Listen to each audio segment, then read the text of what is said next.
We're now taking you to breaking news we've got coming in from the Parliament, where chaos in Rajya Sabha has ensued. Mallikarjun Kharge, the senior leader of the Congress, the leader of the opposition, has raised issue of his speech being expunged. You'll remember over the last week, we saw Mallikarjun Kharge in the Rajya Sabha and Rahul Gandhi in the Lok Sabha both lead similar speeches in which they targeted the government over the Adani issue. Now, parts of that speech were since expunged. Much chaos has broken out over this in the Parliament right now, with Mallikarjun Kharge saying that the chair is acting on the behest of the government. Let's go very quickly over to my colleague Pallavi. Pallavi, in the last few days, we have seen much protest, much politics over what's been called the behavior of the Vice President and the Lok Sabha Speaker, both of them. Could you bring us more context about what took place a few minutes ago? So, you know what is basically last day Parliament, we all know, and today I think the government, they don't want to let go off. So it was decided at opposition party meeting that we are still going to carry on a pressure on the government.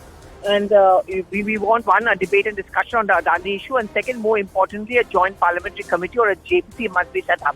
That's one demand which is going on. But more than that, the objection is to the fact that Rahul Gandhi, some parts of his speech in Lok Sabha were expunged by the Speaker. In Rajya Sabha, that of the Congress President, Mr. Mallikarjun Kharge, who also happens to be the leader of the House, parts of his speech were also expunged. They have been raising an objection. Both have written letters to the Speaker and to a chairperson. And now also Mr. Kharge is making the point that the chair is acting according to the wishes of the government. And that is not fair because the chair is supposed to be non-partisan. This has, of course, given rise to a huge uproar because with the Treasury bench, which is the government, objecting to these comments, saying that the chairperson and the speaker always follow the rules. And on the basis of the rules, if there are objectionable comments coming in from any member of parliament, then they are immediately expunged, and it's got not to do with any one political party. Okay, Pallavi, we also know that the first part of the budget session ends today. What is the plan going forward? See, outside Parliament, the opposition wants to keep the momentum going. They are going to keep on making this demand. But the challenge for the opposition will be is how long can they sustain it?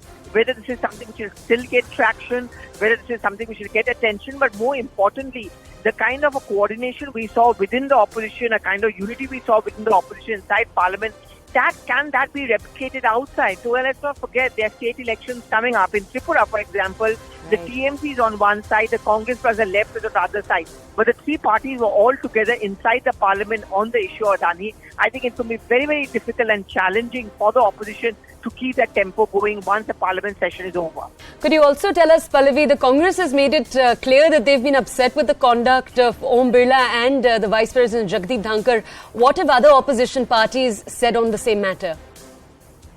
Yes, I mean, in fact, Mr. K.C. Venugopal, the organization secretary, wrote a letter to the Speaker objecting to Rahul Gandhi's speech being expunged.